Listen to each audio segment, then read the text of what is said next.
Be'ezrat Hashem, na'aseh v'natzliach. I want to welcome you to the Lighthouse project for this unique Lag BaOmer event that we have here tonight. God bless Michael Ben Melech and the Lighthouse for putting together such a beautiful night with such a beautiful spread, incredible sushi, full liquor bar. The place is packed, good energies in the room as we celebrate the Hilulah of Rabbi Shimon Bar Yochai. Before we get started, I'd like to give an honorable mention for people that make this night happen.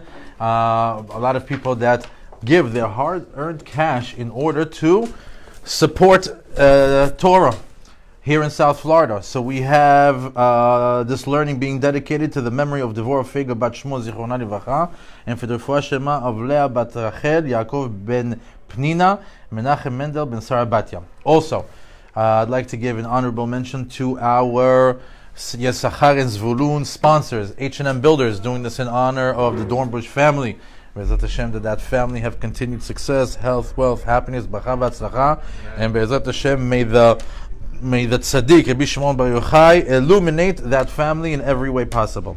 Also, I'd like to give an honorable mention to our nightly sponsors. We have Guy Mordechai, who is doing this Le'ilui Nishmat Ronen Ben Yoram Ben Shmuel, in merit to for continued health, success for the whole family. For Le'ilui Nishmat Ronen Ben, I don't have the continuation here. Okay, Guy Mordechai, dear friend of mine from Colorado. Hashem varech otcha, sameach otcha, give you continued success in all you do. And for the Havat Am Yisrael, every time he dedicates a class, it's for a person that's sick, for a person that needs help, for a person that needs Yeshua. Ashrecha, Be'ezrat Hashem, that you always be on the side of the giving and not on the side of receiving. Yoram Ben Shmuel, doing this in merit to continued health, success for the whole family. May we see Mashiach now. I concur. Hashem varech otcha v'sameach otcha, Be'ezrat Hashem bracha v'atzlacha in all that you do. Okay, let's get started. There's no better way to start Rabbi Shimon Bar Yochai Hilulah like a shot of arak. So what I'm going to do is, we already had one and we're already blessed, but you guys are more welcome to join me, because it's this fire water inside of us that, arak in Moroccan, in Arabic, is called mahya, right? When an Ashkenazi reads that on the bottle, he says it's mechaye. It's like, it makes you alive. It lifts up your spirits. But it's a good way to start the Hilulah, again, with a lechaim to Rabbi Shimon Bar Yochai. Lechaim.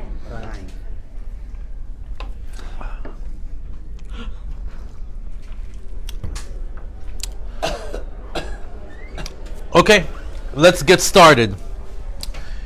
Before we talk about Rabbi Shimon Bar Yochai, I'd like to sing you a song. And the only part that you have to say is Bar Yochai. That's the only part. I'll cue you in, okay? This is a special song that was written by Shimon Levi, a tzaddik that wrote this song specifically according to the 10 Sefirot. He had that in mind. It talks about Bar Yochai's life.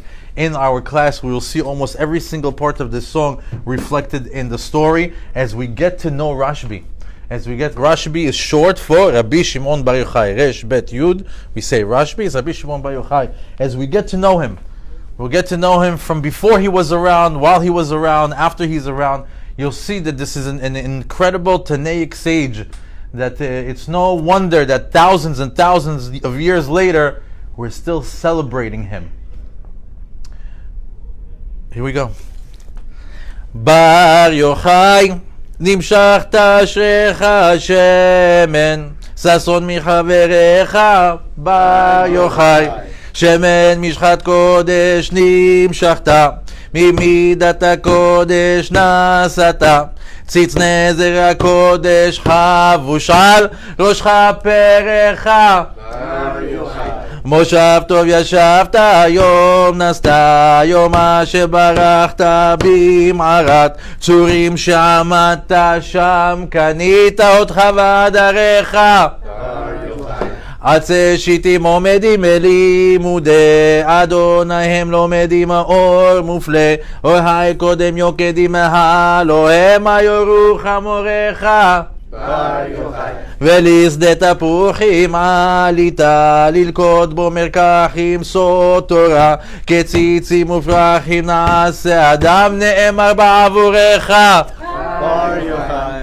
נזרת בגבורה ומלחמת אשדת השערה וחרב הוצאת מתרה שלפת נגד צורריך בר יוחאי. למקום אבני שיש הגעת לפני אריאל האיש גם גולת כותרת על האיש תשורי ומי ישורך בר יוחאי. בקודש הקודשים קו ירוק מחדש חודשים 7 שבתות סוד 50 כשרת כשלשים כשריך בר יוחאי. יות חוכמה קדומה השקפת לכבודו פנימה לב נתיבות ראשית התרומה עד קירוב ממשך זיבורך בר יוחאי. אור מופלא רומעלה יראת מלהביט כי רב לתעלומה ועין קורא לה נמת עין לא תשורך בר יוחאי. אשר יולדתך אשר העם הם לומדיך ואשר העומדים על סודיך לבוש החושן תומך ואורך בר יוחאי. This is a song that we sing every Friday night. It's a custom that we have before Kiddush. Anytime that we're happy, we sing Bar Yochai. And you have no idea what a big simcha Rabbi Shimon Bar Yochai has right now that we're starting. The Hilulah just started, and what? We're singing in his honor. It's like, imagine when somebody walks into the room, and you start singing for him. They get excited. Rabbi Shimon Bar Yochai has a big simcha from us that we sang the song to start the night. At least I hope so. How come I've never heard of this song? You did? Maybe you heard a different. Yeah. Maybe you heard Is a. it Hasidic mostly? It's Sephardic. It is It's- Sephardic. it's- Sephardic. Yeah. It's Sephardic, but there's many different tunes for We it. don't know it. Yeah. Ashkenaz. Different melody. It's not okay. in our Siddurim. It is. It's practically, you see they're very abridged. If you see the Sephardic Siddur, it's like 1,000 pages. Everything's L'Shem Yichud, everything is like Piyutim, has a lot of different things that are added to it. But nonetheless, it's good to start the night singing to the rabbi. The rabbi, this Tanaic rabbi, this rabbi that brought down the Sod of the Torah. What's the Sod of the Torah? The secrets of the Torah called the Zohar, the mystical learning in a part of our religion. In our yes. Yeah, Ashkenazi Siddur. Bar Yochai is inside here. Ashkenazi Siddur. There you go. I've never You just heard have to of it. flip a few pages over. Our Torah consists of several different levels. Considered the Pardes. What's the Pardes? Pardes is called an orchard. But however, in Hebrew, the word Pardes, it consists of 4 letters. Pei, Resh, Dalet, Samech. Why? Because the Torah can be learned through 4 different ways. Pei, Pshat. Dalet, Drash. Resh, Remez. Samech, Sod. Pshat, simply. You read it and whatever it says is the way you understand it. Remez, it's the literal translation of the Torah. Remez is the way that there's things that are hidden to that are hinting towards something, that from there you can learn the Torah concept as well. Then you have Drash. Drash is when you're able to connect concepts together, learn them out, and be able to learn the Torah and its concepts through connection of a few different places from the Torah. That's a drash. Like a rabbi when he makes a drasha. What's the drasha? It's a connection of a few Torah concepts to make you understand the Torah better. Then there is sod, secret, right? So it's back in the days when they say the Zohar. The rule is you have to be 40 years old. You have to be learned, and don't touch it. This is, if you touch it, if you don't know what you do, it can drive you crazy, right? That's what people used to say about the Zohar. Nowadays, something changed. All of a sudden, this generation, it's different. It's accessible to everybody. Almost everybody at any given age has heard some sort of Dvar Torah on the Zohar. Just to show you, the generation that we live in is a very special generation. It's a generation where the Zohar is readily available. And also kosher Zohar. I'm not talking Kabbalah Center Zohar. I'm talking if you want to talk to real rabbis and you're under the age of 40, and or if you're not completely 100% holding from all the Torah, Mishnah, Gemara, Halachot, a rabbi will reveal to you a few concepts from the Torah in order to make you understand things better. We're a generation that's a little bit more enlightened.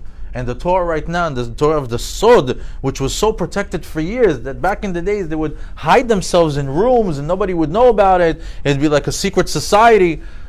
Now it's readily available and readily spoken about. So this Torah of the Sod, of the Zohar, came through Rabbi Shimon Bar Yochai. He is the author of the Zohar. As a matter of fact, he wrote 22 books corresponding to the 22 letters of the Hebrew alphabet, and each one had a different name. According, Aleph was, I believe, Ahava. Bet was, I wonder if I can find it over here for some of you guys. Maybe throughout the learning I'll find it. But when it got to Zayin, it was Zohar, and the only one that we have from these 22 books is the Zohar. Imagine if we had more. Imagine if we had all the books. And this rabbi, Rabbi Shimon Bar Yochai, Zecher Tzadik Livracha, is beloved by all Am Yisrael. If you go right now to Miron, if you go right now to the biggest party on the planet, which is right now in Israel, you'll see everybody there. Religious, secular, Ashkenazic, Sephardic. Any type, it doesn't even matter who you are. For some reason, anybody with a Jewish neshama is drawn like a magnet to that spot on this night. I went last year. You were there? Yeah. Wow. Tell all us. Types of people. So I was in yeshiva last year, but you saw all literally all spiritual beings there, from like the least religious, like you mentioned before, to like the most religious, and just everyone, acting a cohesive unit, which is what Hashem truly wants. And that's the point that we're going to get to at one point, that there's a combination of all Am Yisrael right now together by his grave, by his cave. Don't forget that point from his trip. We'll visit that in a second. But this rabbi is very well known to have powers to nullify decrees. He performed a lot of miracles for Am Yisrael. Not only for Am Yisrael during his lifetime, also after his passing. And he had this power, and this is not something that you find anywhere or any rabbi can do, that there's a decree in the heavens that, heavenly angels and the heavenly court and the Kadosh Baruch Hu have decided, signed, sealed, delivered, there's going to be a decree on Am Yisrael, and comes one human and is able to nullify it. Rare. What's even more amazing is he is the student of Akiva.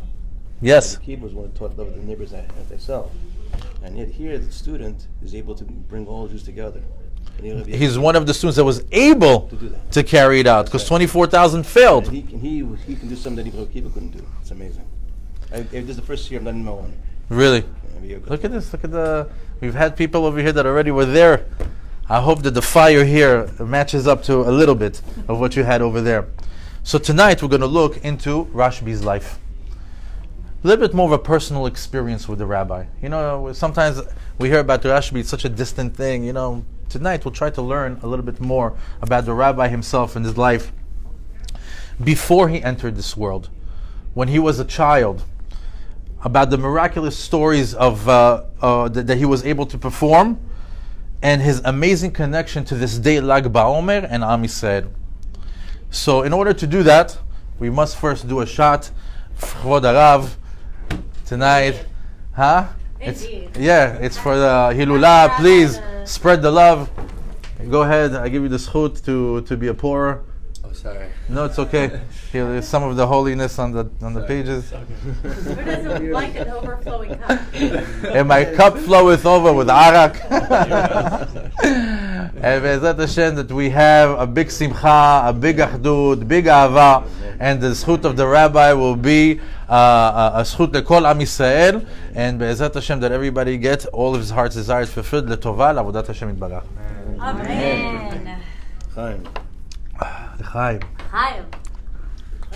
That was good. Okay.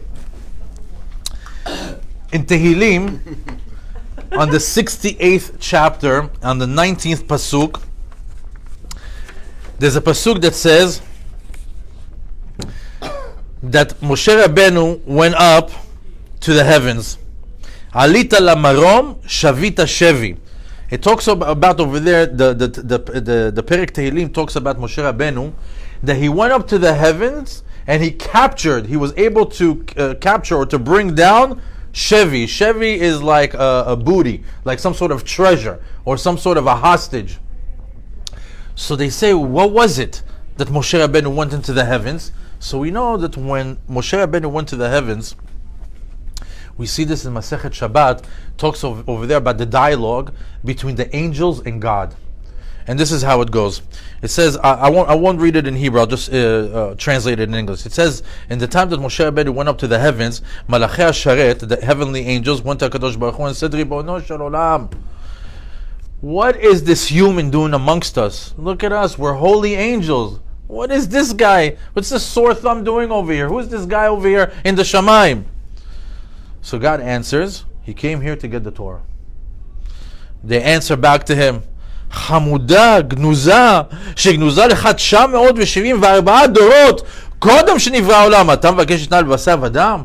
So they're stating a case, they're saying, you're talking about the dear, beloved Torah that for 974 generations before the creations of the world was created, and you've been hiding it in a very special place, you're going to give it to that human? And he says, yes. And there's a whole story over there how Moshe Rabbeinu was instructed to hold on to the kiseh hakavod and to answer them, and the whole dialogue was there. The Torah says, respect your mother and your father. You have parents? It says you have to be honest in business. You own a store? It starts giving all the things of the Torah to see if they can perform the mitzvot. And they stood there and they said, you know what, you trumped us. Yes, we can't perform any of it. But the rabbis tell us that they weren't objecting the Torah to be given to Am Yisrael or to given to Moshe. They were objecting that he was going to take the sod, the secret part of the Torah. That's what they were objecting. They said the Kabbalistic part of the Torah, please don't release it. That's the secret. Don't tell them the secrets. Well, he was successful, Baruch Hashem. But they say that when it says Alita lamarom, you went to the heavens, Shavita Shevi, and you captured, like Shevi, like a hostage or some sort of treasure. They say the word Shevi. What does Shevi stand for? That Moshe Rabbeinu went upstairs and he brought Shimon bar Yochai. He went and he brought down the neshama of Shimon bar Yochai. As a matter of fact, not only was he able to bring down the soul of Shimon bar Yochai, the rabbis tell us there's a few other souls that are connected to the word Shin Bet Yud, Shevi. What are they? First one we said, Rabbi Shimon bar Yochai, the one that we're celebrating is Hilulat today. He says also, Shevi spells out Yitzchak bar Shlomo. Who is that? The Harizal. That's another neshama that came down.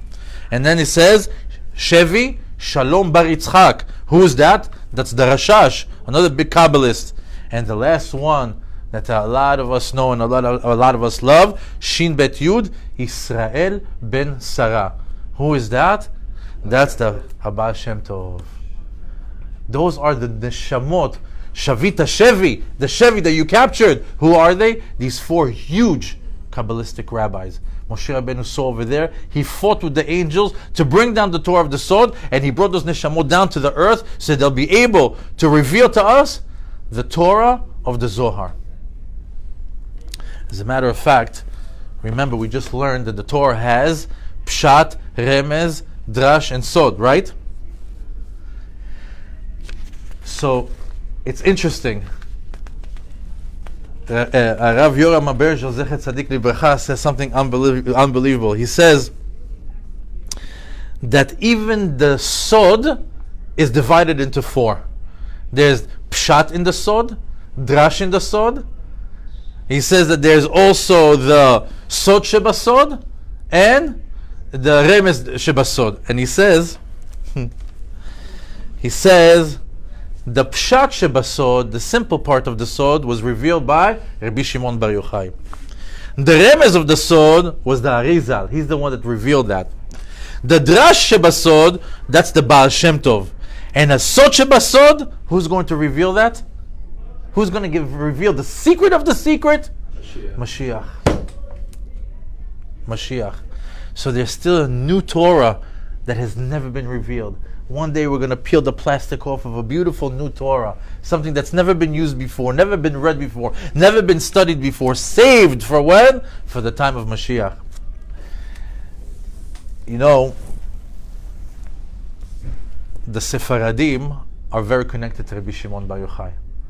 Because the Sephardim, we love the Sod. We like the Sod. As a matter of fact, it's in our name. How do you spell Sephardi?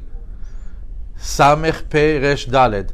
Sod, Pshat, Remesh, Drash. We like the Sod first. That's why we're very connected to the rabbi. That is good. It is. Baruch Hashem. So we have over here this book of Zohar, you should know, has always been known to have protective powers. I know from personal experience that in my family we would throw a party. You would every few years you'd hear that an uncle is doing a seudah in the house. Why? He's bringing the Zohar into the house. When we bring a set of Zohar into the house, it's not like we just came from Barnes and Nobles and took it from the back and put it on the shelf. We do a proper seudah, couscous, alaesh, or machia, everything. Why? Because we're bringing protection to the home. Some people sometimes even bring it. The Baba Sali, when he moved homes, the first thing that he instructed them, he says, if you don't do this, I'm not moving to the next house. He had a library where he had his Zohar, and the first thing that had to enter the house is the Zohar. In other words, to inaugurate the house with this Kedusha. First of mezuzah. Yeah, but the mezuzah actually you can do it up to 30 days.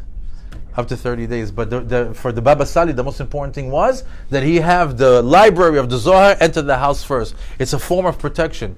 But not only in protection in the house, the Zohar and the author of the Zohar has protected the Am Yisrael in many, many different ways. Before we talk about the miraculous stories of the rabbi, I'd like to share a story with you on how he was born. This is a very, very interesting story. For example, on the 10th part of the song that says Bar Yochai, Bar Yochai, Asher Yolatecha, Asher, praiseworthy is the one that gave you birth. Right? Asher Ha'am Hem Lomdecha, praiseworthy are the ones is the nation that learns you or that studies you. V'ashrei ha'omdim al sodecha, and praiseworthy are the ones that are standing on your secrets. What's your secrets? That the sod of the Zohar. Why is his mother praiseworthy? Listen to this amazing story of how Rashby came into this world. Rashby's parents, Yochai, right? Rabbi Shimon ben Yochai. That means his father is Yochai. His mother's name was Sarah. So Yochai, he came from a very prestigious family. He came from the tribe of Yehuda. He was one of the Gedolei Hador, was one of the biggest rabbis of the generation. He was wealthy, very rich. He was honored everywhere that he went, and also the king himself of that time gave him a lot of respect. He was very close to the king of the time, where they lived. The mother of Rashby, Sarah, was also a very honorable woman, and she came from a lineage of princes. Actually came from the line of Hillel HaZaken. If you know Hillel HaZaken in the Gemara, she comes from his family. And Yochai and Sarah were married, but they didn't have children. They couldn't have children. As a matter of fact, it was 10 years that they couldn't bear children. So you know, according to Jewish law, if a man is married to a woman for 10 years and she's not able to get pregnant, he has the right, or he has the halacha, it's actually a halacha, to go to the rabbi, get divorced, marry another woman so you can have a child. Why? Because a man is obligated for the mitzvah of Pirya Verivya, to procreate. A woman is not. I always thought that was so interesting that a woman, her entire body is built for carrying children. Biologically, it's a little weird there. Biologically, she's made for that. But it's not her mitzvah. It's not her mitzvah. It's a man's mitzvah to bring children, not the woman. However, because the woman's job is to be ezer kenegdo, to help out a man, she fulfills the mitzvah of helping her husband perform his mitzvah, right? He can't perform the mitzvah, the first mitzvah in the world of Pirya V'Rivya, without who? The wife. So it's amazing assist that the woman does on the first mitzvah that they can perform together of Pirya V'Rivya. But however, halachically, after 10 years, you can get divorced. So here comes the 10-year mark. Yochai says, I love you, babe, but what am I going to do? Right? So he's preparing himself to go to the rabbi to ask for a divorce. And Sarah starts to cry.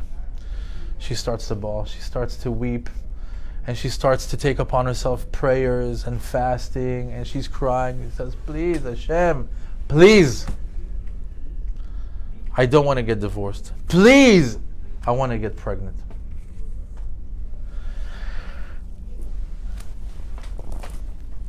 On Rosh Hashanah, Yochai, the father of Rabbi Shimon Bar Yochai, has a dream. He's in a forest. And in the forest is a bunch of trees. And he's leaning on one tree. And all the trees are different types of trees. Some trees are really dry and wilted. Some of them are nice and green. And all of a sudden, on the far off, on the horizon, he sees a very tall man, very regal, looking like an angel, walking around with like a big vase, like walking. And as he's walking, he walks by every tree, and he pours a little bit of water. And as soon as he pours that little bit of water on it, the tree starts to bloom and gives fruit and gives flowers. And he's walking around, and all of a sudden he comes to the tree that Yochai is leaning on. And over there, he comes to Yochai's tree, and instead of using that big urn of water, he takes out a small little saucer with a little bit of water, and he pours it onto the tree, and all of a sudden his green tree starts to develop and gives fruit, and it grows apples, and he wakes up. Right away, he goes to his wife and he tells her, I had the best dream ever. She says, what? He repeats the dream to her, and he tells her, and I interpret this dream that all the trees were women, and some were barren, and some were fertile. And every time that this angel would come and would give the water, that was the bracha for them to have children. And when he came to me, he also blessed me, and we're going to have a child. You're going to be fruitful because you're my tree that I'm leaning on. She's like, wow, that's an amazing dream, but I need to know if that's true. Let's go to our rabbi. Who was their rabbi? Rabbi Akiva. They go to Rabbi Akiva and they tell him the dream. He tells them, yes, your interpretation is correct. The only thing is that detail of that small little saucer that angel took, or that person in your dream took out, happened to be your wife's tears. It's your wife's tears that he poured onto the tree that allowed for this dream to come true. And Be'ezrat Hashem, soon you're going to have a child. And what kind of a child? A holy child, a learned child, a child of Torah, mitzvot, and maasim tovim. And they were so happy, and that's the way Sarah and Yochai got the news that they're going to have a child, Rabbi Shimon Bar Yochai. And why is his name Shimon? Because Hashem Shama, he heard the cries of his mother. That's the story of how Rabbi Shimon Bar Yochai came. And when he came into this world, he was a holy child. They protected him. They protected his kedusha, what he heard, what he spoke. Right away they checked him into a yeshiva. Right away he was in the right environment. You think Rabbi Akiva knew right away he was going to be Rabbi Shimon Bar Yochai? We don't know. Another thing. Today is wait. I almost got caught. I almost got caught. If you guys will entertain me for 1 second, I would like to do my... You know what? Don't tempt me because I will. No, I just have to do Sfirat HaOmer. לשם ייחוד קודשה בחוש לב בשם כוסל. ברוך אתה אדוני אלוהינו מלך העולם אשר קדישנו מצוותיו וציוונו על ספירת העומר. היום 33 יום לעומר שהם 4 שבועות ו5 ימים. הרחמן הוא יחזיר עבודת בית המקדש במקומה במהרה בימינו אמן. Tonight is like Ba'omer. Because tonight is like Ba'omer, this is the Hilulah of Bar Yochai. You should know that something else happened on this night. Tonight is the night that the plague of the 24,000 students stopped. This is when it stopped. You know, for the past, I don't know how many days, how many weeks, we haven't been getting haircuts. We haven't been shaving our beards. Why? Because we're in mourning. What are we mourning? We're mourning the death of the 24,000 students of Rabbi Akiva. As a matter of fact, some go further to say that we're not actually mourning them. We're mourning the Torah that we lost. These were huge Torah giants. You know what Torah was in each person? And that's no longer with us. The Torah of those 24,000 students is no longer with us. So what we're mourning, we're mourning the death of a Jew. It was a terrible plague. 24,000 Jew every single day, 700 funerals. Oh my God. However, 700 funerals of Torah giants. Oh my God, oh my God. Could you imagine? And that's what we're mourning. Sewed anymore. Huh? There wouldn't be sewed anymore. There wouldn't be a sword anymore. Right. Why? All of those Torah students, they wouldn't be sewed. I always say, imagine what shidduchim we would have had, what kind of families we would have had if these Torah giants had children, their children had children, and their children had children, and their children had children. Wow, Am Yisrael would be a different animal right now. We'd have Mashiach, like a million years. After the death of these 24,000 students, Rabbi Akiva went in search. He didn't give up. He says, you know what? Let's get up. Let's get up and do it again. He was a go-getter. He didn't give up. He wasn't a quitter. He went to the south and he found 5 new students, and with these 5 new students he rebuilt his academy. And they say that these 5 students, which are giants, are not even close to the smallest student from the 24,000 that perished. Could you imagine? Who were they? Rabbi Yehuda bar Ilai, Rabbi Meir balanes, Rabbi Yossi ben Chalafta, Rabbi Eliezer ben Shamo, and Rabbi Shimon bar Yochai. Just to give you, like a little salt and pepper on who these people are. Rabbi Yehuda Nasi, he only compiled the Mishnah. Only. We only call him Rebbe. Okay? And that's the smallest student, doesn't compare, right? How about Rabbi Yehuda bar Ilai, one of the biggest researchers and fact checkers of the Mishnah, a huge Torah giant. Rabbi Shimon bar Yochai, only the author of the Zohar.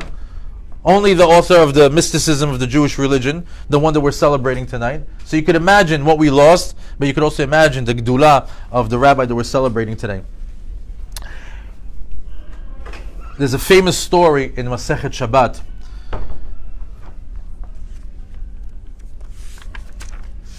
Talks about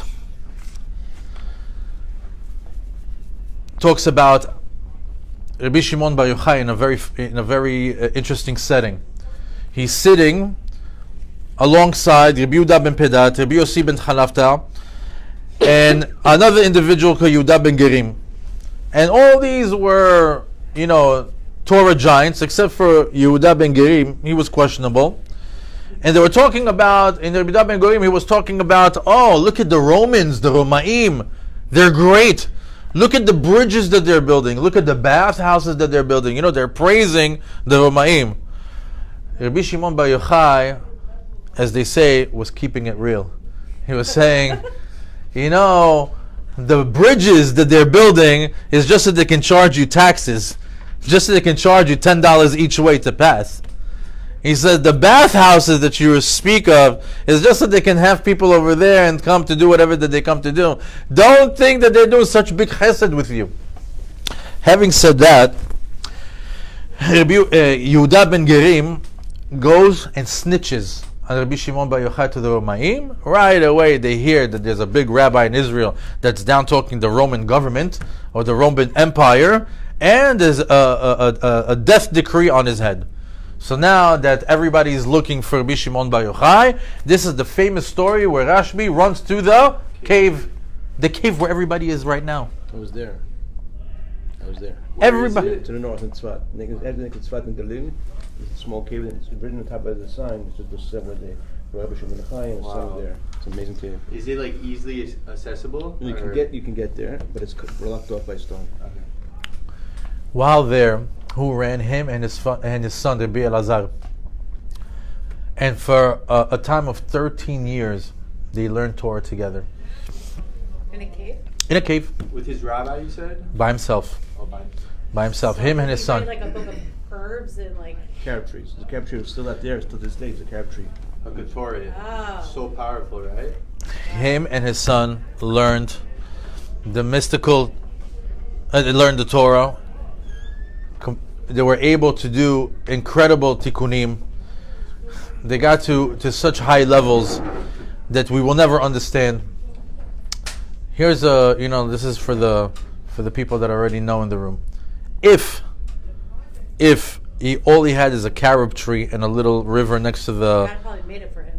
huh? It's like Yonah and his little. You're very close. What did he eat on Shabbat? On Shabbat, you have to have 3 saudot, right? You have to at night, you have to one in the morning, and Saudah Shlishit. What did he eat on Shabbat? The birds would fly, right? Talk about the birds. What did they bring? What's How did he perform the Saudot Shabbat if he had a carob tree? This is a nice halachic question to the high-level Jews in the room. Well, if he can't, then he can't. But it says that he performed the whole Torah. So how did he do it? Yeah. So the Midrash brings it that the carob tree turned into a date tree on Shabbat. Now, that still doesn't solve our question. How did he eat shalosh saudot on Shabbat? Right? So halachically, you should know that dates are considered food that is very nutritious, that is very filling. As a matter of fact, that if you eat 2 dates, it's considered a Meal. seudah. Wow. And you could even do birkat hamazon on it.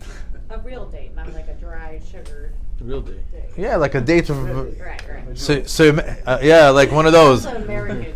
So it shows that during the time he had those dates and he was able to do Seudat Shabbat through those dates. Imagine.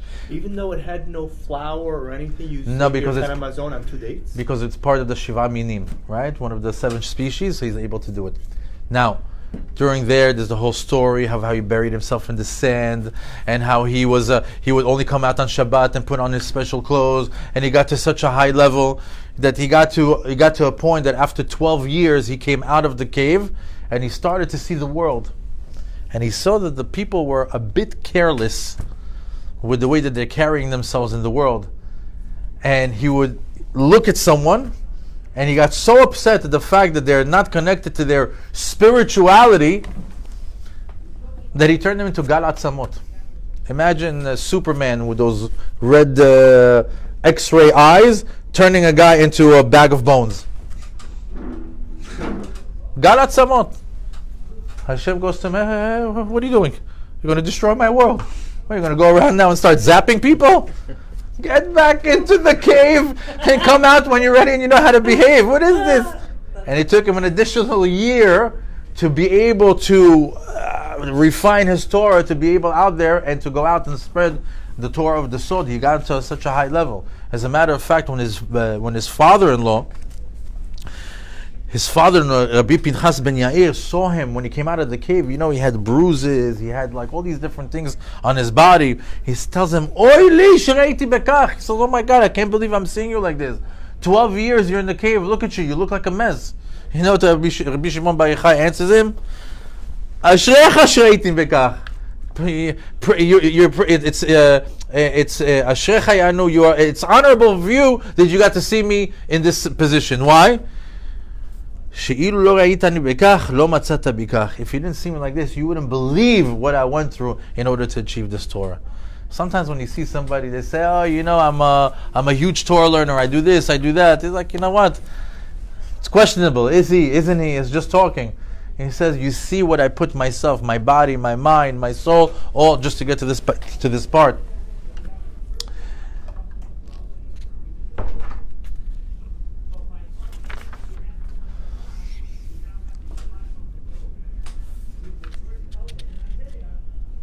A couple of generations later, his grandson, who was Rabbi Yosef, no slouch, huge Torah giant as well, comes and he says, I want to get buried in the same cave as my grandfather. All of a sudden, at the entrance of the cave, they stop. They stop him. Sorry, no entry. They say, why? Rabbi Yossi is a big tzaddik. Let him get buried next to his grandfather. He says, no.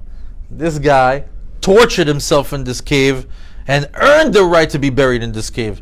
With all due respect, you're a big Torah giant, but you didn't torture yourself the way that your grandfather did for the Torah, and you don't have the honor of coming here, and you want to go buried somewhere else.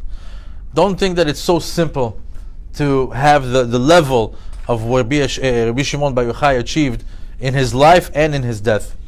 I don't think he tortured himself. I think God would enforce torture for him.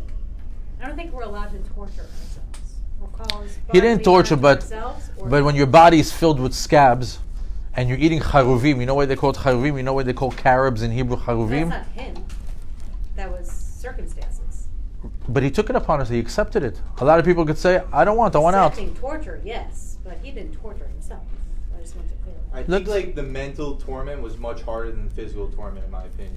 You know, him I would by think himself versus like not being able to like relate to others, his perspective on life. most people have the Just him opinion and that God, his physical torment was unbearable because charuvim are like swords to the stomach. It says that it gives you such pain in the belly when you eat it. It's like swords. He would eat that? That's all he ate. Just to torture himself? No, that's what was there. Okay. But you know that they say that what's derech Torah? We talk about it in the Mishnayot. What's derech Torah? Bread and water with a little bit of salt and sleep on the floor. It's not torture. Don't get so connected to the torture part of it. Delete it. Well, it sounds like very Christian to me. I feel like we need to separate ourselves. Like, The we're rab- not supposed But to- men- The rabbi went through some. The rabbi was buried in sand a large portion of the day, ate carobs, drank water for 12 years. Torture, not torture. In layman's terms, for any other person, it'd be a hard condition to live in. But mentally, it's even harder. I feel like physical torment you could take, but mental torment, like What was the mental torment? him being by himself. He's there with his son, Like, learning obviously- Torah. Oh yeah, that's true also. But other than that, like he doesn't have other people around him. True. Other than God, he wants to obviously relay that information to other people. But that's why he needed know. the physical torture, because his mind could not get tortured because he had God and his son. There's more of a concept of the more you mevatel, the more you nullify the body, the more spiritual you can become. That was part of it also. But he needed. That's what he needed. The rabbi, because he put himself in this situation and because he was able to come out a huge Torah giant on his Hilulah, many people go to his Ma'ara. And they merit to big miracles. Because Rashby, you should know, this is another part of the rabbi that I want to introduce you to. He has powers to nullify decrees. He has the power that many people on this planet never had. I'll tell you several stories. There's a story of a snake. Let's see if I can find this story. There's a story of a snake.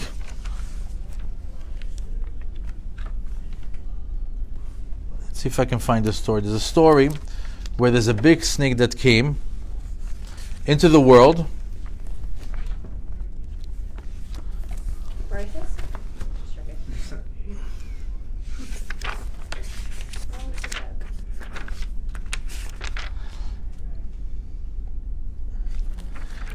And basically what happened over there is the snake came and it said that the time has come for the death of the Jewish people. And what was the thing? He says, here it is.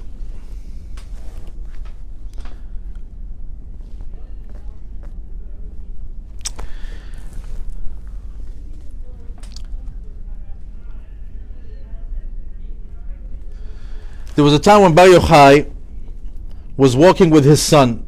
This is a story that is brought down in the Zohar HaKadosh. And it says, Rashby tells his son, Bo acharai beni v'nir'eh mazot. He says that, come after me and see what it is. So the Zohar describes what is it. It says that the world went dark for 3 days. There was no sunshine. So he says, He says, if this is what's going on over here, something is weird. There's some sort of harsh decree on the world.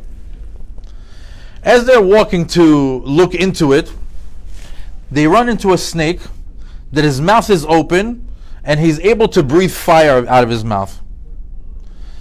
Rashby walks over to him and hits him over the head and tells him, Nachash, Nachash, snake, Lech ve'emol ha'nachash ha'elyon, go and tell that big snake in the heavens. Who's the big snake in the heaven? The Yetzer Hara, the Satan.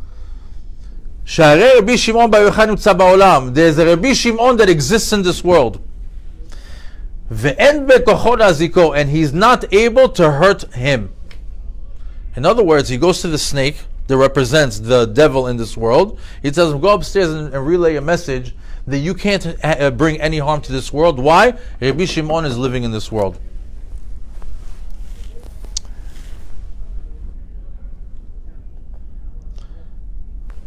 As soon as that happened, a voice came out from the heavens. You know, like they say, a cruise or a bat call comes out from the heavens. And what does it say? He says, Kol hachitzonim hamekategim vemumanim lazik et ha'olam, all the menacing angels in the world have no power to control or to hurt anyone in this world. Why? Because Rashby lives amongst them. He says, praiseworthy are you, Rabbi Shimon, that God gives you more honor than any other human being on the planet. In other words, there was a big decree on the world that the Yetzer Hara was able to come and bring darkness into the world, and Rashby stopped it. There's another story.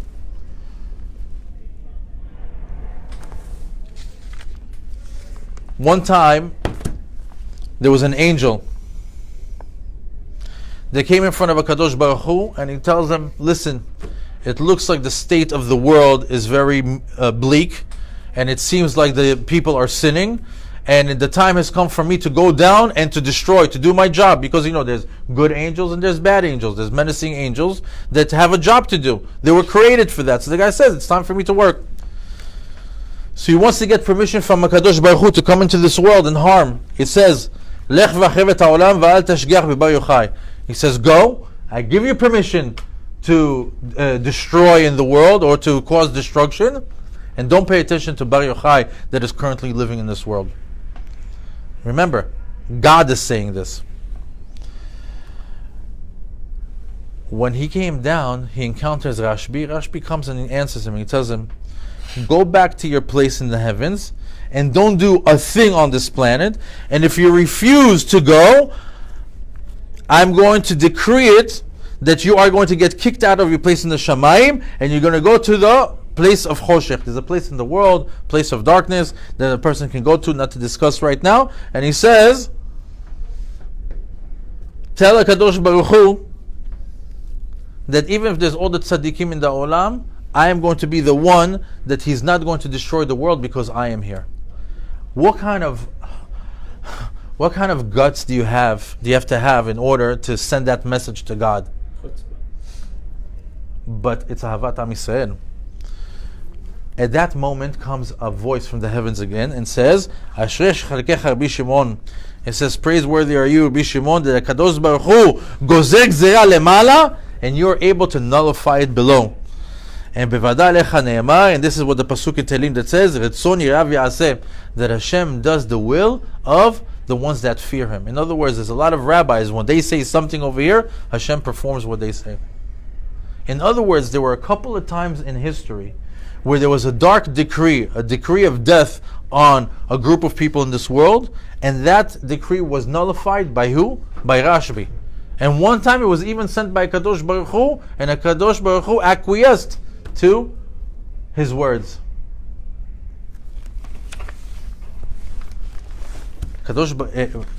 Rashby, not only him during his life, but also after his life, after his death, is able to nullify decrees. As a matter of fact,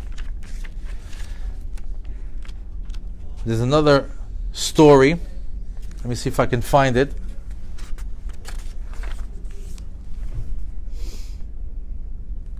It says, typically, the Torah portion that we learn during Lag BaOmer is which parasha? Do you guys know? Bihar? Bihar is now. What's next week's parasha? Bechukotai. Bechukotai. In Bechukotai, we have 33 pesukim. 33 pesukim that are very harsh pesukim, pesukim of rebuke. And the reason why we typically read Parashat Bechukotai on the week of Lag BaOmer, because Rabbi Shimon Bar Yochai has the power to nullify those 33 pesukim of harsh rebuke on Am Yisrael. The reason why this year we're reading Behar is because Pesach fell on Shabbat on Shabbat. So here in America we have 2 days. So the parasha skipped over to the following week. In Israel, that parasha, Pesach was out.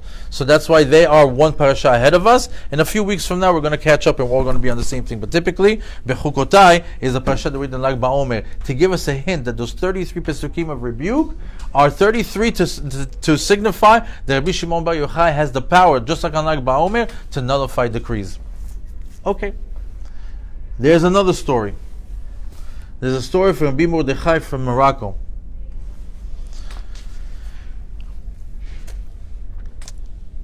Rabbi Mordechai was a righteous tzaddik that every Thursday night he would gather a bunch of tzaddikim to learn the Zohar together.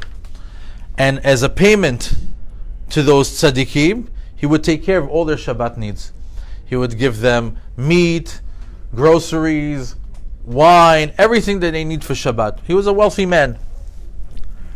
One time, he had a helper. And this helper was very jealous of his riches and very jealous of his home. He grabbed him, took him to the side and said, I'm going to kill you. I'm going to kill you and I'm going to take over your home and I'm going to take over your riches. He says, look, us as Jews, we have a custom that before we die, we do a little tshuva, that we have a moment with God to say, listen, like before we go, like a Shema Yisrael. So he says, you know what, I'll give you that honor. What did he do?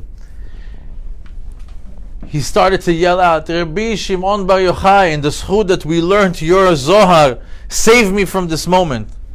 And at that exact same moment, two soldiers from the king's army came by on a horse, and they saw what was going on, and they see that the guy is holding him with a knife and he's about to kill him, and they tell him, what are you doing? They arrested him, they took him and they put him in jail, and he was saved. Later on, that rich man got very, very sick from this fear that he got from that moment, and when he healed, he says, you know what, I have to do hakarat hatov. Let me go to the king and tell him, thank you for the soldiers that saved my life. When he went to the king, he told him, King, I'm here to thank you, because remember, he was very close to the king also. He had a very good relationship with him, for the two soldiers that came and saved my life. So he told them what was their names. So he told them the name of the soldiers. When he went over to the soldiers and they came over in order to receive the things, he says, that's not them. He says, but that's the name that they told me. Yeah, those are the only two that are going by this name. He said, that's not them. He says, okay, well, thank you anyways. Later on that night, he went to sleep and he had a dream. and it was revealed to him that it wasn't those two Moroccan soldiers that from the king that saved him. As a matter of fact, who came to save him? Rabbi Shimon Bar Yochai and his son Rabbi Elazar, that came looking like those two soldiers, and they're the ones that saved him. The Zohar has the power to protect. Rabbi Shimon Bar Yochai has the power to nullify decrees. Even if a person is about to kill you, HaKadosh Baruch Hu has ways to save you. This particular Jew had the protection of the Zohar and the Rashby. As a matter of fact, there's a very famous question. Right after the Holocaust, they wanted to know, why did the Holocaust happen? At that moment in the 1940s, 50s, I believe, or was it in the 60s, that a lot of the Kabbalists in Jerusalem a lot of them were being asked this question: why did the Holocaust happen? And then they had a secondary question: why were the Sephardic Jews spared? Why did it only hit the Ashkenazic part of the Jewish nation? And they got an answer. They, as a group, they fasted, they prayed, and after a long time, they got an answer from the Shamayim, and they said that the Sephardic Jews busied themselves with the Zohar. Because they were busied with the Zohar because they learned the Torah of the Sod protected them. The only reason why I'm bringing this point is because you see that the power of this rabbi, the power of his books, the power of his Torah, and the power that they have to nullify decrees and to create miracles. You know how many people right now in Israel are standing in front of that grave and praying for a miracle? You know why? Because they believe that it can happen. And you know what? It can happen. It happened before, it's happening now, and it will happen again. That's the power of Rabbi Shimon Bar Yochai.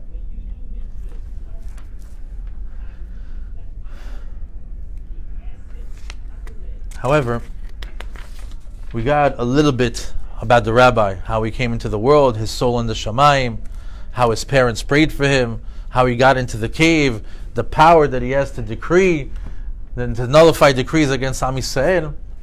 But what is the connection of Rabbi Shimon Bar Yochai and Lag BaOmer? What's the connection? Why did it have to be today? Why is his Hilulah today? What's the connection of his death and the 33rd day of the Omer?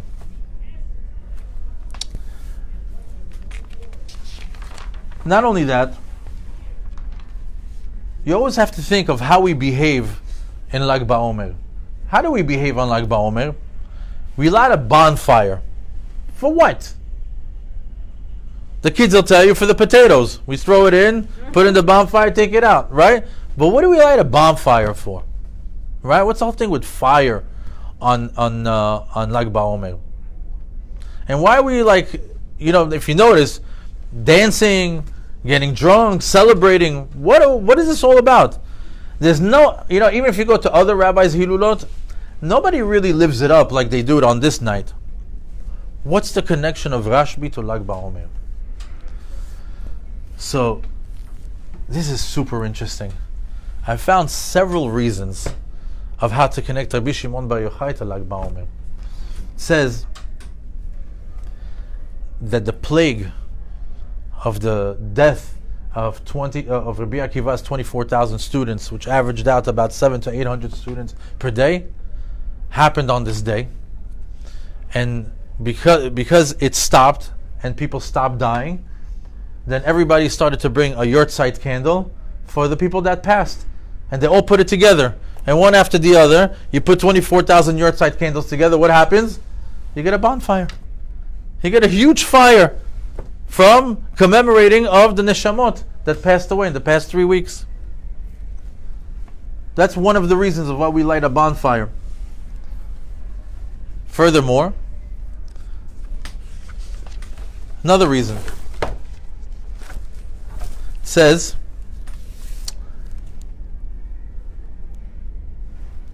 this is the new one for me.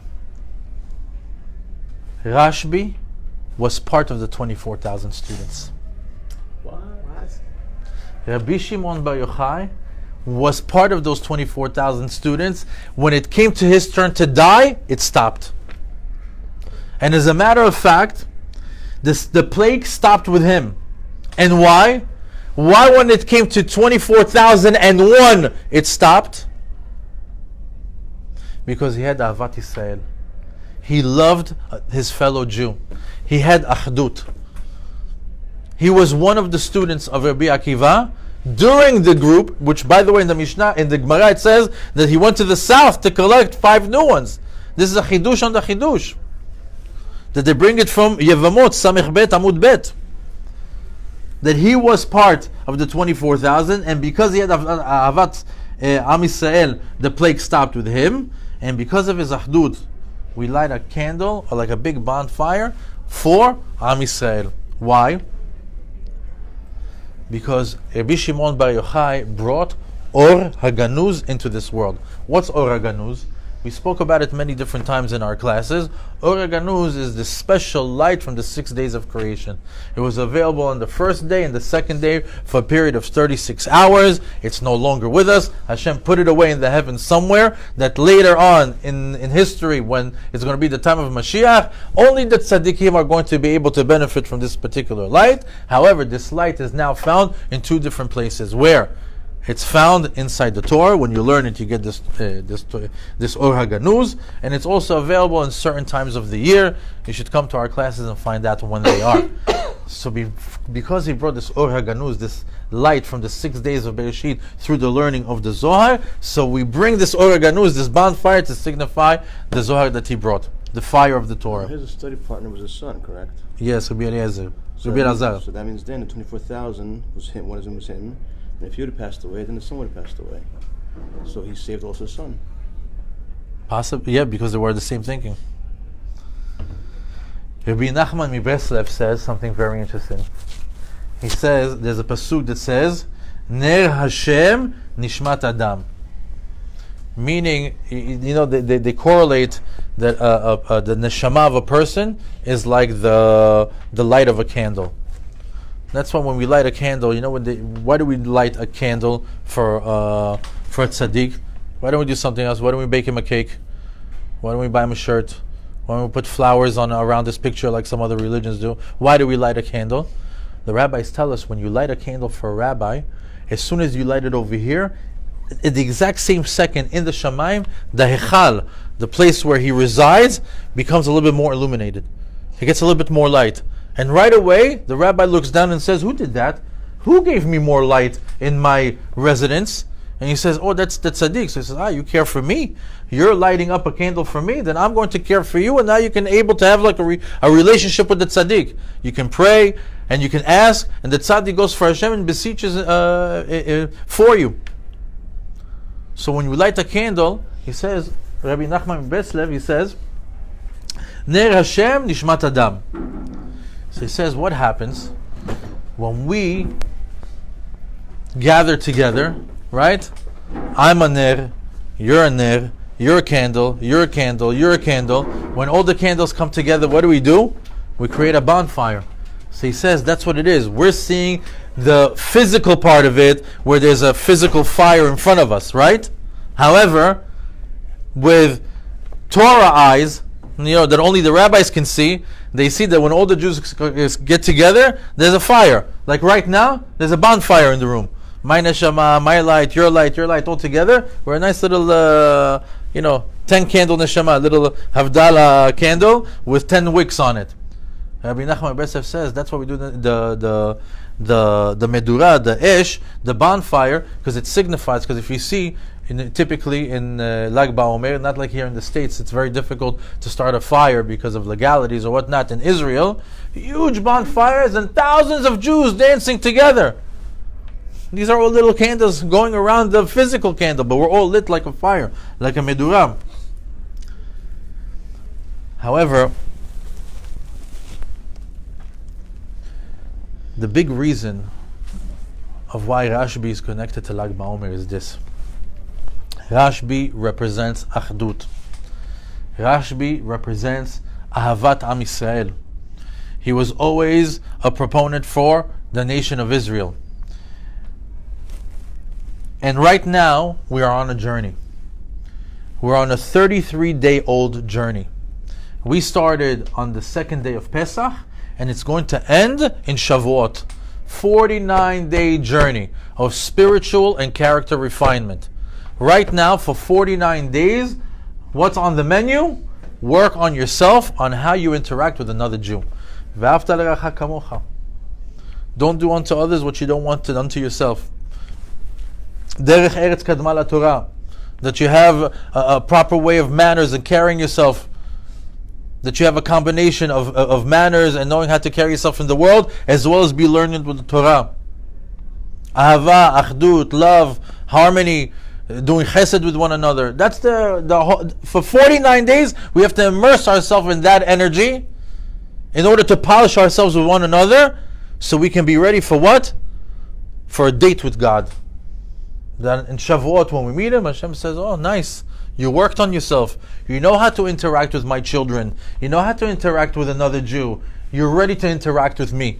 Because you can't come rough around the edge and be like, hey God, what's up? Let's have a relationship. You know, I'm a spiritual being. This guy can't stand him. That guy hate him. He doesn't want that. You gotta know how to love the world and God's creations before you can begin to have a relationship with God. So as of now, we're in that journey of spiritual and character refinement. Of V'ahavta l'reacha kamocha. And we started the lesson on the 32nd day of Da'omer. The 32nd day of Da'omer is Lamed Bet, which spells out Lev. Lev Ba'omer. You know why? Because after 32 days of working on your spiritual and character refinement, the heart starts to pump. Lev Ba'omer, you start to feel for another Jew. You know what? You look around the room and you're not so disconnected. I'm ready to do anything for you. I'm ready to talk to you. I'm ready to connect with you. I'm ready to hear your problems. I'm ready to help. My heart is pumping. So what happens when the heart is pumping and you get to Lev Ba'omer? It takes you to Lag Ba'omer. Which one? Where all the Jews are on fire. We're ready for one another. Hug me. Let's dance. Let's do shots. Let's get crazy. Rabbi Shimon Bar Yochai. Rabbi Shimon Bar Yochai represented Ahava. Ahavat Am Yisrael. He represented Achdut. And because he represented that, it's no coincidence that his Yortzeit, the day of his passing, is exactly when we are at that level where we're ready to connect. Ahavat Achdut Am Yisrael. This is where we are. We are on fire. Anybody who put in the work from day one to today feels it. You're right now looking around the room and going into to the supermarket, and you're looking at Jews differently. You know what? I'm more open to you. Hi, hello, how are you? You know, I'm not so closed off like I was before. And when you go into shul and you see somebody having a bad day, typically you just walk away. See you, bye, have a day, Yom Tov. Today you're saying, oh, buddy, everything okay? I don't know, you're a little bit down. Anything I could do? I know some people. Maybe I can refer you. Maybe I can help. Sometimes people just need, just to be heard. They just want to vent. On the 33rd day of Da'omer, you should be on fire to connect to another Jew. That's the connection of Rashby to Lag Ba'omer. Even though the plague stopped with him. And how does the plague stop? Because they found a Jew that had Ahavat Am Yisrael, that had Achdut. And we celebrate that. How? The way we act. You go right now outside and there's 100 parties of Jews dancing and singing and loving each other. It's like one of the most beautiful days of the year. Lag Ba'omer. Why? Because we're getting close. We're getting close. We're just a couple of weeks away before getting ready to say, Hashem, I did my work. I love every Jew. Can I get my gift? Can I get my Matan Torah? Can I get the Torah as a gift this year? Because that's what Hashem gives you. He gives you a gift on Shavuot. That's why the word Matan comes from the word Matana. But in order to get a gift, you have to put in the work. And that's what we're here today. And that's why when we're here in Lag Ba'omer, when the heart is pumping, when we just did Lev Ba'omer, now we're in Lag Ba'omer, and now we're moving on. And this is the, 3/4 of the way behind. I mean, it's 2/3 of the way behind us. Now it's a race to the finish. Now you don't stop.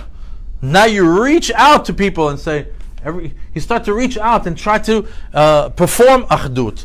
Now you reach out to people and you try to get them connected. I still don't understand. Rabbi Shimon Yochai is the student of Akiva, right? Rabbi Akiva is the one who stressed after Kamocha. He was the one, Rabbi Akiva is the one who was recognized the Mashiach. He's the one who gave his life day and night for the Klal Yisrael. He started the war against the Rome and so forth. And yet, a student has greater love than his Rebbe. Sometimes the students are better than the Rebbe. So the question is, what did he do? Rabbi Shimon Yochai, still that he surpassed Rabbi Akiva, that we honor him and we don't have Rabbi Akiva. We don't do It's a huge question. As a matter of fact, how come we don't have a Hilula of Rabbi Akiva? Exactly. Did you ever go to Hilula of Rabbi I Akiva? heard no about it, but I never went to. That's the question. That's my question. We do, That's though. But all. he has more merit because he's his student. Sorry. But Rabbi Akiva was reincarnated of Moshe, so Moshe technically does have those days that we don't even know. Even Moshe every don't day know. it's a day. Even for, Moshe don't even. yeah. Even Moshe Rabbeinu don't even know. Every day we're in the Still, but Rabbi- remembrances we're supposed to say Only Moshe is the biggest Rabbi Shimon prophet. Yochai can unite Klal Yisrael. Only on here. Who is he reincarnated of? Any big rabbis? Who? Shimon Bar Yochai? Rabbi Shimon Bar Yochai, Rashby? Yeah. The Chafetz Chaim was a reincarnation of Moshe also, that's what I heard. It's not a reincarnation, it's a nitzotz. Moshe was only 3 incarnations. Shet, Hevel, and Moshe. Shet is the son of Adam. Hevel, Cain and Hevel, son of Adam. And Moshe. That's the 3 real incarnations. Everything else was a nitzotz. A spark that was given to somebody so they can repair something, and it was taken away. But, it's a very good question. It's been brought up, and I don't have an answer. So I've learned something in Pirkei Avos from Rav Hirsch, and it was really interesting because they say that too. And I think it was like in the second parak or something like that. It was all about how a Rebbe's task in life is to make him obsolete. Mm-hmm. And if he can get to that level, there is nothing more than that. If his Talmidim can surpass him, we're done. He's done. He's good. He has all the merit in the world. This is what he lived for. This is literally what he breathed for. Just to give you a timeline, at the age of 119 is when the plague happened with all the students. At 120, 1 year later, Rabbi Akiva was brushed with metal brushes over his skin, and he died saying Shema Yisrael. Okay? Rashby, he completely betuled himself. Betuled himself. He completely nullified himself to a way that he was able to bring Torah Tasot. Rabbi Akiva, biggest rabbi, he's one of the biggest rabbis in Jewish history, and we can't take nothing away from him. And we don't even know how to. You can't even compare. Each one was a different giant in their own right. But Rabbi Shimon Bar Yochai, the one that we're learning about today, he's the one that we're celebrating. It's a very good question. Maybe we'll look into it. But Then again, as an Ashkenaz, I know Rabbi Akiva way more than I know Rabbi Shimon Bar Yochai. Moshe has us too. So get to know Rabbi Shimon Bar Yeah, Yochai. That's the that's whole why class. I'm Get here. to know. Thank you. I'm Ashkenaz also. But Ashkenaz, we know from Ashkenaz, from my Ashkenaz background and so forth, Rabbi Shimon Yochai is another person together. We love Rabbi Akiva, but Rabbi Shimon Yochai is something everybody knows. We would travel to Maron, we do everything from Maron, we have Lag B'Omer every year in Israel and America and so forth. It's Rabbi Shimon Yochai. But I think the answer maybe over here, what you both of you are saying together, is that Rabbi Shimon Yochai was able to stop the plague, right? Because he was stopped the plague, he was able to infuse the Rabbi Akiva's teachings. He was able to come to the point where he now took the Rebbe's teachings and he was able to show Achdus. And I said we mentioned about Achdus with the brotherhood. It's a different level. So the brother over here, we all can relate to him. Because brother, we can't relate maybe to the teacher, we can't to the brother. My Rosh Yeshiva, Rabbi Feinstein, we once interviewed him. And we asked the Rosh Yeshiva, tell us about your father. So he said, everybody thinks my father, Moshe Feinstein, was a malach, was an angel. He says, I don't think he was an angel. He says, why? He says, look, I can't relate to an angel. Well, an angel is an angel. He was a man. I can relate to a man, but he understands something. While he was a mensch, we are sub-mensch. What does that mean? When you hear stories about Rabbi Moshe Feinstein, that he was so kind and so gentle. Example, one time he was walking out of his car door, and one of his students slammed the door on his finger. Moshe didn't say a word, quiet. Afterwards, he went inside the office, said, Rebbe, why didn't you say a word? Why didn't you scream? He said, embarrass somebody in public? That's Rabbi Moshe. He wouldn't touch anyone, he wouldn't hurt anybody. So he said, Rabbi David tells us that's the point. When you hear these amazing things about Moshe, and you think it's angelic, no, it's not being an angel, it's being a mensch, being a full human being to full potential. We all have that ability. And it seems to be that the Rabbi over here, Rabbi Shimon Yochai, reached that level whereby the student now became the full teachings of the Rebbe. And then that's what we can relate to, student to student. In conclusion, I'd like to say a story about Rabbi Moshe Feinstein. And with this I'll conclude. Just goes to show you, because sometimes say, oh, Rashby, it's a rabbi from 2,000 years ago, great stories. I'll tell my children. I don't know if it can really activate this power nowadays. The power of the rabbis is unbelievable. Rabbi Moshe Feinstein is a story that I heard today from the rabbi from my kollel. I'm saying this in the name of Rabbi David Avitan, from his father-in-law, Rav Sharabani, Ephraim Sharabani. And the story goes like this. There was a guy in the kollel that calls up the head of his kollel at 2 o'clock in the morning. This is a recent story, fresh, a few weeks ago.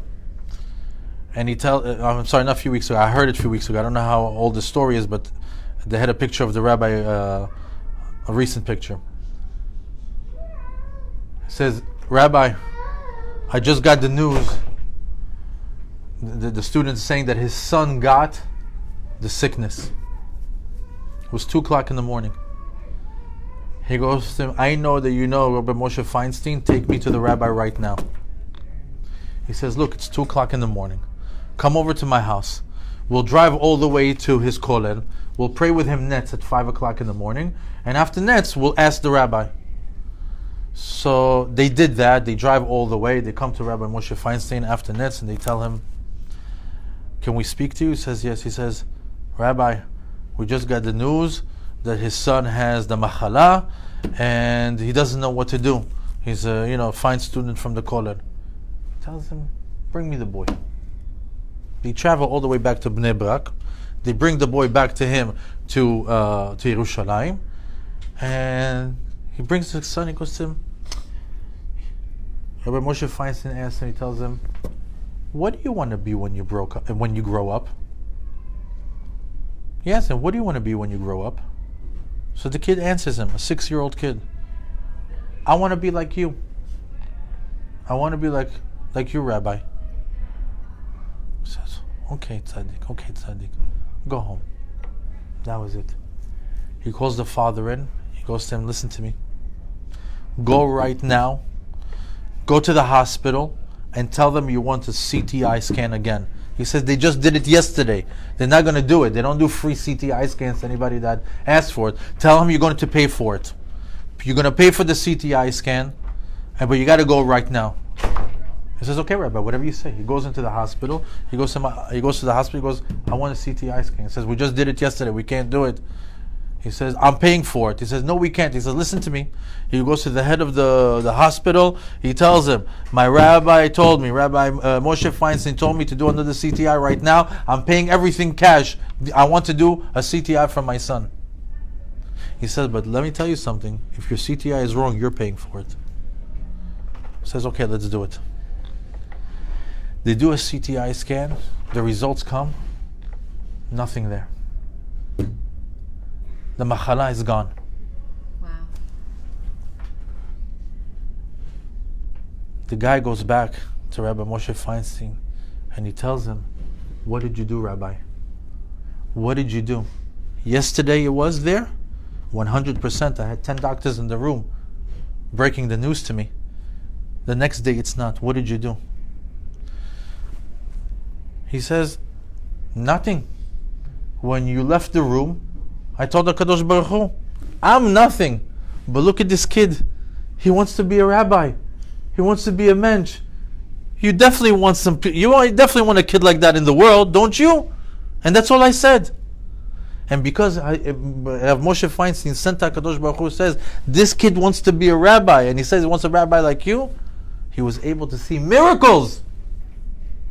Jews can merit to miracles. It's in our history. Whether it's Rabbi Moshe Feinstein or Rabbi Shimon Bar Yochai, whether you're here in Lighthouse in Aventura or whether you're in Meron, if you believe, if you're lit, if the fire is there, you're going to merit to a miracle.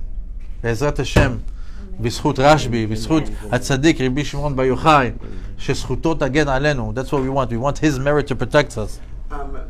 We're short on people, sir. You're going to have to wait. That we merit to revealed miracles. Miracles that we can see with our own eyes. And that we merit to the secrets of the Torah. And Be'ezat Hashem, that we have love and achdut in Am Yisrael. The secret of the Jew is unity. When we're divided, we lose. When we're united, we win. And Be'ezat Hashem, that we merit to be successful during this Omer period.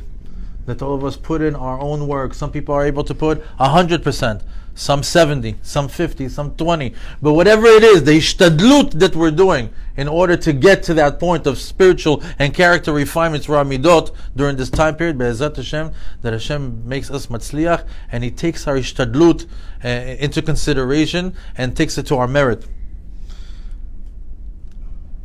And Be'ezat Hashem, that we merit to the gift of the Torah in a few weeks in Shavuot. Hashem varech otchem, mesameach otchem, and Be'ezat Hashem, that we all merit ahava, achdut, bracha ve'atzlacha, and that we should all merit to see revealed miracles bimhera, bimhera, bimhera in everyone's lives. Be'ezat Hashem, this also be the lesson to the refuah shlema of Yaniv ben Rina. Hashem varech otchem, sameach otchem.